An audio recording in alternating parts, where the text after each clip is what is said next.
build ads on Facebook, or how to run ads on Instagram, create a YouTube channel. I mean, you could spend a weekend and you can understand enough.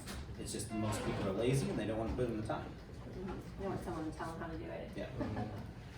Yeah. Or someone to tell them that, you know, I think a big part of it is what you're saying is like, there's a fear of being uninformed and wasting your time on something, because it is an investment of time to do that, and it's understanding data, which is like not fun for a lot of people. It is for me, but I'm weird. You know, but you know, we like that because we know it drives. You know, we understand what's the end result is. But yeah, it's informing, especially a client, that this can be a very useful spend. And Barnabas, you worked on political campaigns in previous life, and so you've used a lot of your, you know, data analysis skills and some of your marketing skills to help with these campaigns. So do you see that marketing has wider applications in daily life beyond product and service? Yeah. So I used to sell people, not products. Then I decided it was way more fun to sell products because they don't talk. Is that illegal Yeah. trafficking? Yeah. Political. But that's where we learned the value of data analytics, and this was in a time where we would get like it started filing cabinets because a lot of places in Illinois just didn't have like digital voting stuff set up yet. So like Excel, we had to put in all the numbers for precinct voting data, and it was horrible. But I was learning that's where this whole conversion thing and your whole goal. I mean, they have a very well defined goal, 50 plus 1. You know, 50, which is a term in 51% of the vote, or whatever you need to win. And it's not always 51% of the voters, it's 51% of the people who are going to vote. And so, you know, it was really interesting for me to learn those concepts, and I just applied those to the rest of the world. So I think there's a lot to learn from other spaces that you can draw in, vice versa. I'm not really sure if I'm answering your question, but that's a whole another fascinating world. I want to pull in Mark to the conversation, if I may.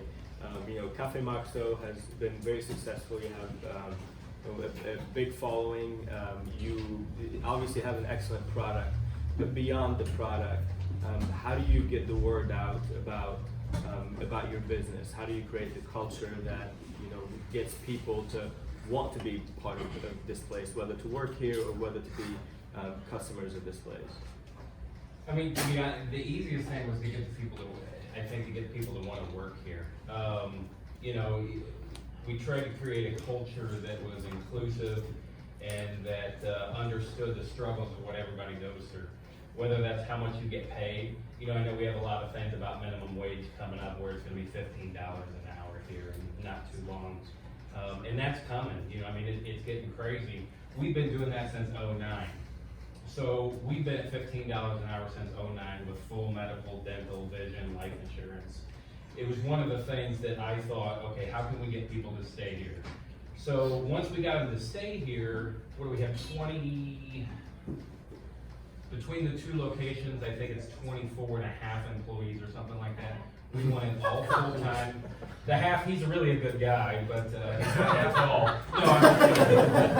No, he's a good guy, but he's a part-time guy, so that's okay. I go for all full-time people. I think they're fully invested. And once you get the employees to buy in, they can help sell the customers. You know, when we were looking for locations, I wasn't originally from here, and I really wanted a location that put feet on the street. I'm a huge believer in downtown. We're very captive down here. There's only so long that you have to go out and get a cup of coffee or to get lunch. You're not going to be able to always go from downtown to the west side or something like that. So we wanted feet on the street. We wanted a captive audience. And then, you know, these guys are marketing geniuses, and we are not. We have a lot of luck, I think, behind us. My biggest marketing plan was what one of them said was word of mouth. It's how we've done it for almost 13 years. If I could figure out, we opened on a street where the farmer's market was, and there's 3,000 to 5,000 people walking by our front door every week. If I could figure out how to bring you in one time, but I couldn't figure out how to bring you back, I don't think any amount of money that we would have spent towards a marketing budget would have helped us. If you wouldn't have gone and told one of your friends or your mom or a cousin and brought him back and enjoyed maybe what we did, then I don't think, you know, radio, print, social media, whatever the case was, wasn't really gonna help us. Now we're at a little bit of a different turn, where I have a lot more respect for what those guys do and what they bring to their products and their businesses, because now I'm trying to figure out, now that we've been here, how do I get you in here if you're not in here? How do I get the new people that haven't heard about us? And that's, I think, one of my biggest struggles is, and we lean pretty heavily on social marketing, but it's just me. I have to come up with the menus, I have to come up with the employees, I have to come up with the marketing. So my time is very limited in what I can spend on that, which is why I hope I can help, some of these guys up there can help me in the future. So I mean, that's kinda, you know, that's kinda it. So I really thought I was gonna invest more in employees that could help sell the product versus the product help sell the product. I think it's, you're saying when you chose this location, did you choose it because of the farmer's market? I did, there were several things. I was from St. Louis, so I didn't know anything about Springfield. I will tell you, I got laughed out of 3 banks, physically laughed out of 3 banks, because I wasn't gonna go on the square. They said, if you don't go on the square, you're gonna be out of business in 6 months. We were, at that time when we opened, the furthest restaurant away from the square, and the only restaurant basically on this side of 5th Street.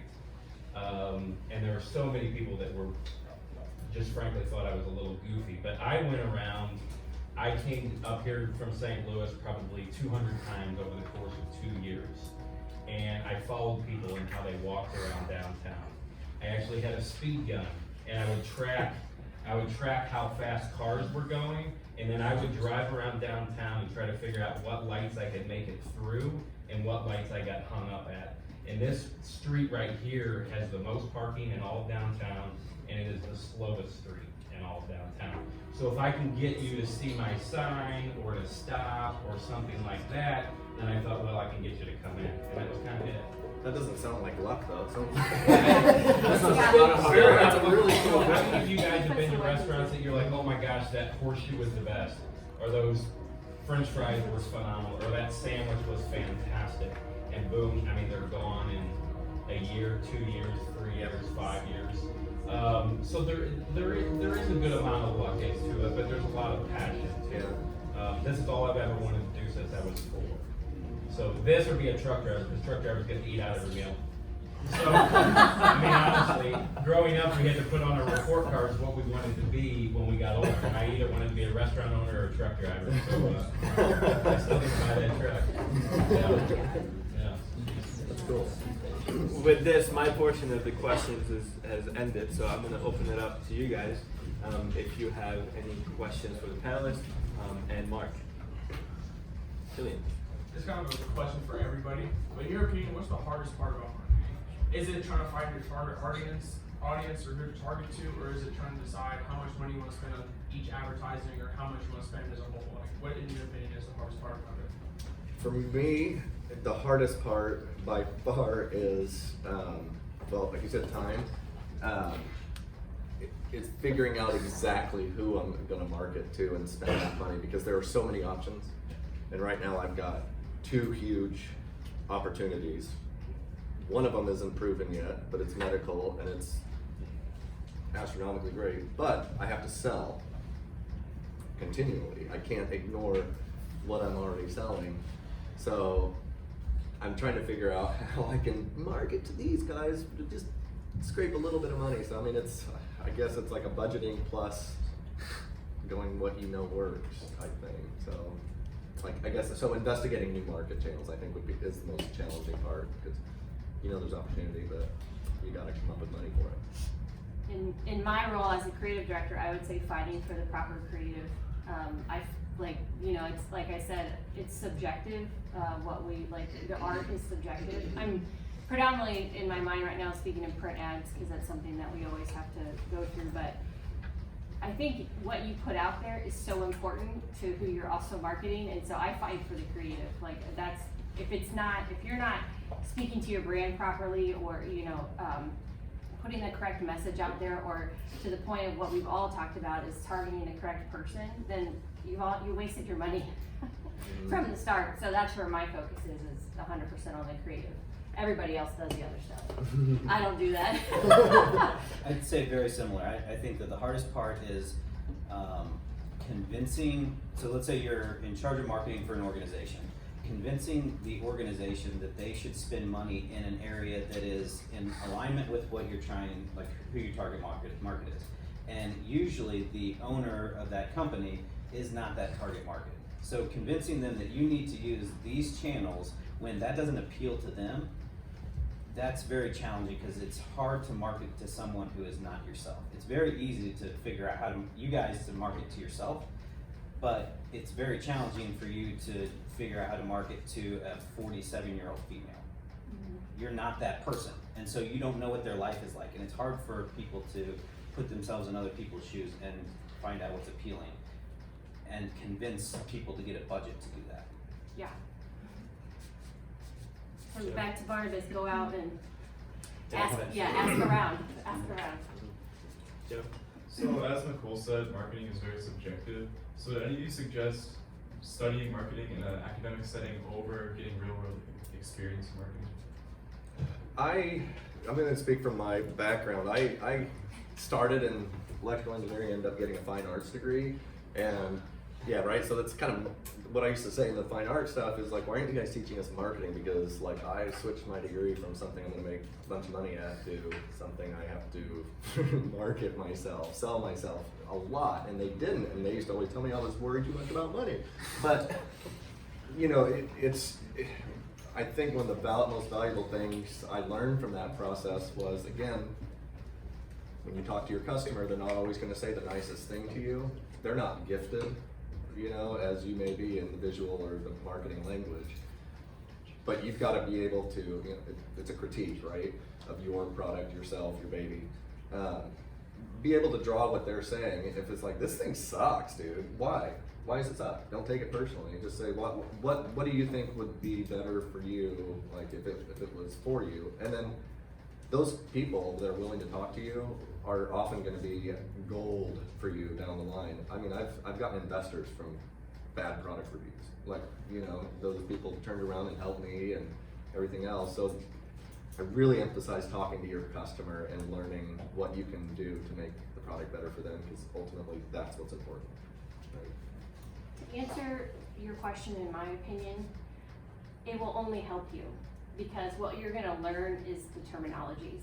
You may not, like, I think real world experience is always the best thing, but I took art history. I'm as a graphic designer, so I can explain to a reason why I created something the way I did. It's not just like, I just felt like that was pretty. You know, like you have to give, like, you have to sell, like to his point, you have to sell yourself. So the best way to do that is to be fully educated on what you are doing. So to my opinion, if you want to go into marketing, yes, it's powerful. Are you gonna, when you hit the real world, what you're probably gonna say is, why do you need to go to school for this? You know, you're probably gonna say something like that. But what you don't realize through that whole process is you've learned like terminologies and, you know, things of that nature that helps you speak to what you're doing, which makes you obviously sound intelligent and other people will want to believe you, that sort of thing. I mean, you're always selling. Yeah. Even though I hate salespeople. And you know, you always learn more when trial by fire, being thrown into the oven. But you know, if you can get an advantage by taking those classes, when you are thrown into the fire, you're going to understand it quickly and probably, you know, sweat a little less in the beginning. But at the end of the day, I think there's no substitute for being thrown into the fire. Yeah. You Oh, yeah. learn so much so quickly, even if you don't realize it and you want to cry every day. And I think both things, real world and the, you know, and education behind it. To be honest with you, I was a guy that went to St. Louis College of Pharmacy. So, because I just wanted to come out making $80,000 a year, work a job, nice air conditioning and stuff like that. And I finally fell back in love with food, but I don't think had I not gone through St. Louis College of Pharmacy and learned how things interact with your tongue, how you digest items, how different drugs work with foods, and how everything tastes. You know, we build every sandwich here. I know it sounds very basic and very minimal, but we build every sandwich in the same order. You know, there's the spreads, there's the lettuce, there's the veggies, because everything from an acidic point of view, a sour point of view, and a taste point of view, how it goes through your mouth, I learned in pharmacy school, and it wasn't out of trial and error. So if you come in here, you should get the same thing every single time. You know, one of the things that we have to battle is with the advent of Food Network and Yelp and Oh, yeah. TripAdvisor and everybody knowing everything about food out there. Everybody's become a food critic. Everybody knows more than what other people know, and there's a ton of people that know a lot more than me. So we get that everyday experience of you liking something or not liking how we did something, because you guys leave reviews on those things. You know, unlike, you know, maybe some businesses, we have to battle that social media review. You know, TripAdvisor can kill us. Yeah. Yelp can kill us. You know, we've been, and not to be too our own horn, I mean, but we've been the number 1 or 2 ranked restaurant on TripAdvisor for almost 13 years. And we don't have table service. We don't have waiters. We don't come out here and bust your own tables, but we give you a little bit different of an experience as somebody else. We don't charge you $25 for your meal. You may only spend $12. But whatever that may be, we've had to figure out how to compete with that and get that real world experience of what you're giving us every day from reviews and stuff like that. I started as a ceramics major in college and then switched to the obvious transition, which is economics. So I like the combination of art and data. So my answer would be both. But if you're sitting at an interview in my office and you've got real life experience and you've shown me campaigns that you've ran and gotten success from it versus a degree from, I don't care what top school, I'm going with the person who actually did it versus the person who has a degree from somewhere, because that doesn't show me that you can actually do it. Now, if you can do both, that's even better. Other questions? John? And then, How have you determined your marketing budget, and how has that changed over the years?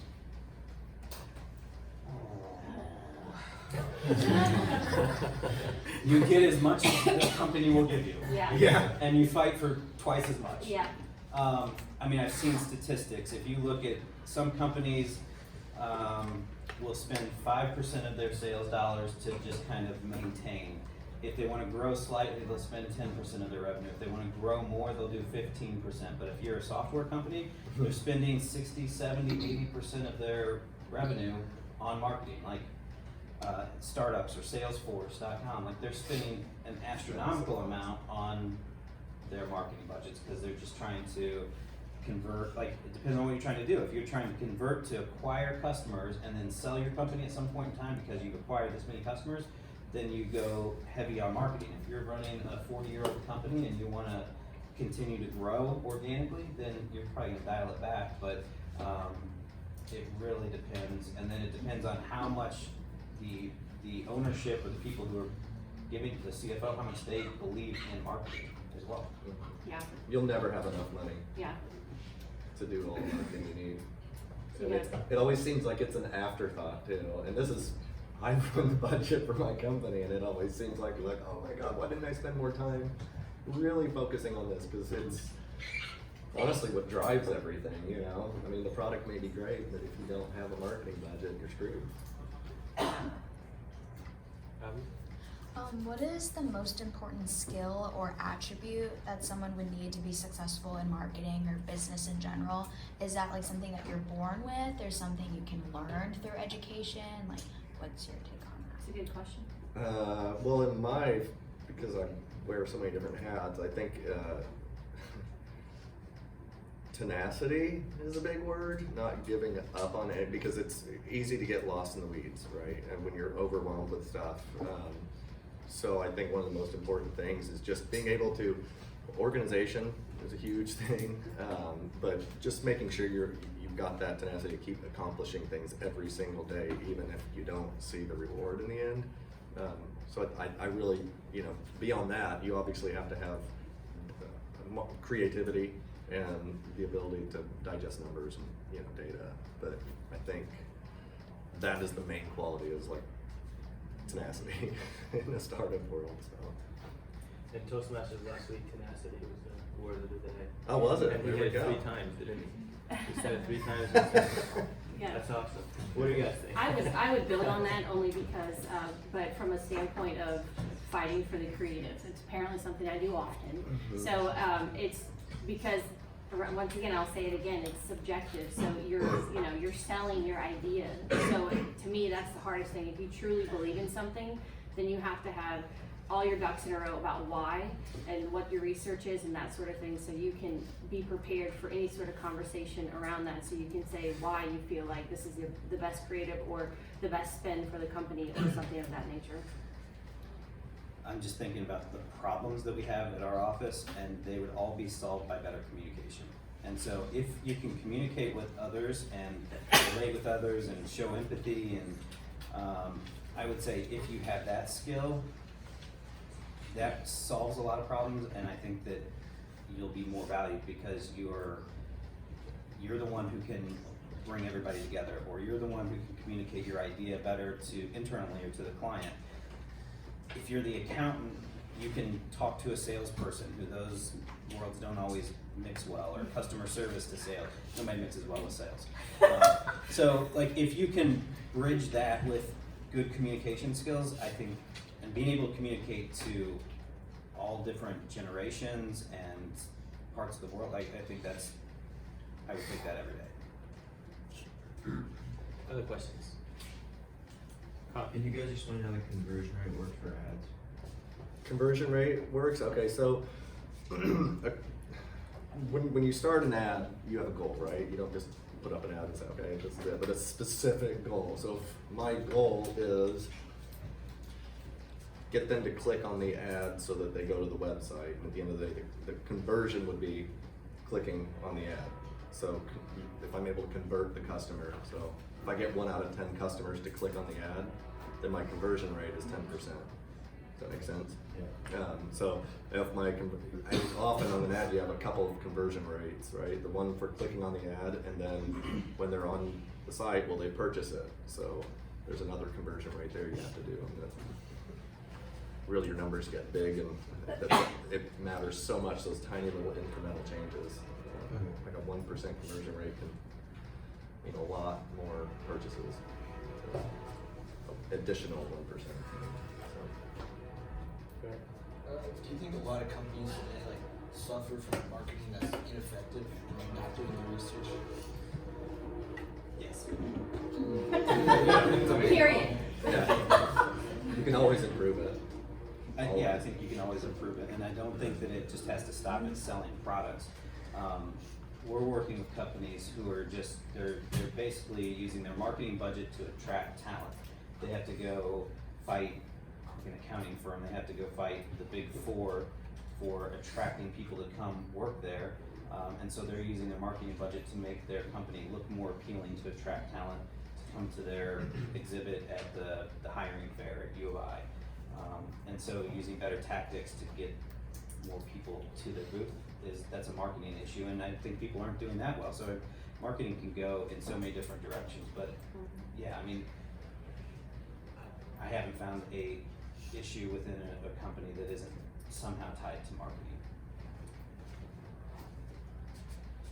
So how you were talking earlier, when you're changing the ad and just skewing things to see which one's the most profitable and best, like how long will you leave that out there for before you take it off till like we leave To it make a till change? it goes lower? Or, yeah.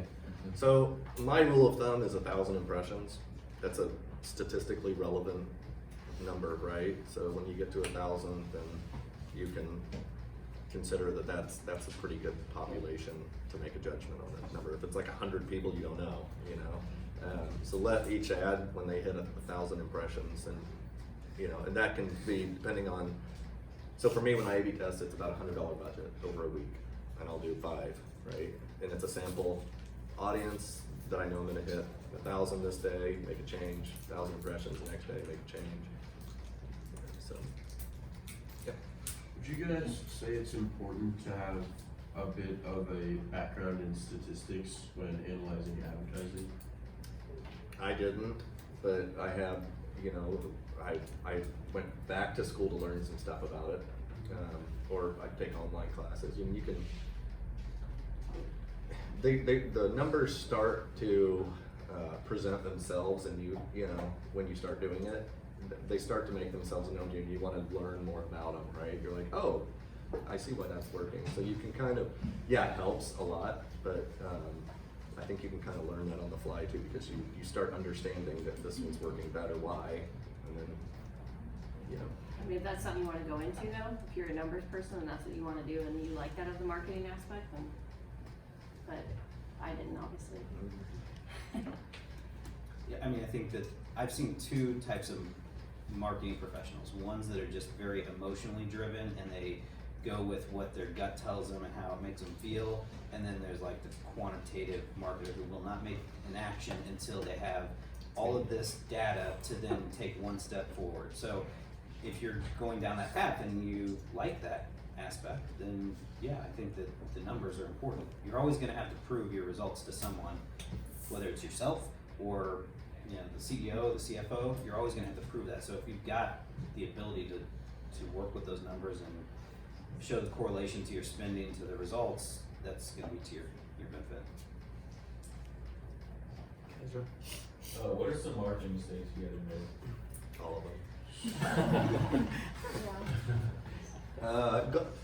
When you said going with your gut, like I have put time into really grooming what I thought was a perfect ad, and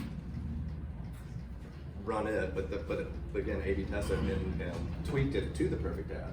There have also been times where I went with my gut and said, oh my God, and it was more panic driven, you know, and I said, this ad doesn't work, I need to do something, and then just scrap my marketing plan and do something and waste of money. I'm like, why did I just do that, you know? So not being thoughtful about my approach it often leads to mistakes. Like, I guess that's probably the biggest mistake I make. How I much time do you have a good one that involves Bun, actually, if you don't mind. Sure. So, I'm from St. Louis and I had a personal relationship with Fetco. Now, most of you guys would not know who Fetco is, but you know who I know. Fetco is. So we had done this coffee shop campaign, and I had all Fetco equipment in here, not Bun equipment. So being from St. Louis, not knowing, I knew Bun was here and I knew they were a beast, but I didn't fully believe in them, or I didn't have enough history about them, and I was uneducated.